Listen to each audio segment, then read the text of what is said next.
Hi, my name is Stephanie Melchor. I'm an immunologist, a science writer, and an art scholar. I got my PhD from the University of Virginia last spring, where I was studying the immune response to a parasite called Toxoplasma gondii.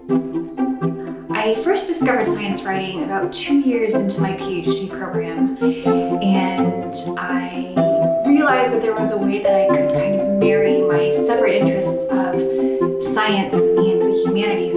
Unfortunately, I actually didn't really take it seriously. For many years, I was really tied up in wanting to cultivate an identity, my identity as a scientist. And so I really buckled down. Didn't ever start that science blog I was going to start. I didn't ever start that YouTube channel I was going to start.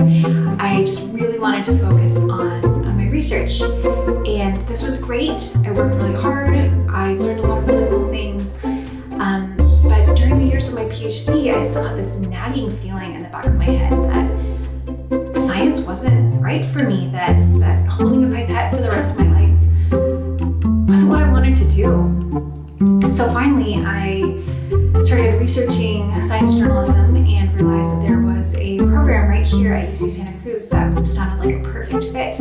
Now, even though I haven't picked up a pipette or been in the lab for a really long time, I do still do research as a science writer. And so this research looks a little bit different. It looks really different than what my PhD research looked like. So as a science journalist, my research can look like reading papers, interviewing scientists about their work, figuring out ways to gather information and present it in a way that is accessible and interesting and gets people excited about science. One of the most fun things I get to do as a science writer is getting to learn a little bit about everything. So I've written about the statistical analysis of particle physics experiments. I've written about how to use satellite data to map how Antarctica's ice sheets are melting.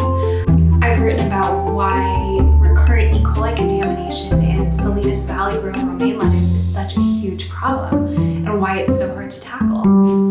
Changing careers after doing a 6-year PhD was pretty scary.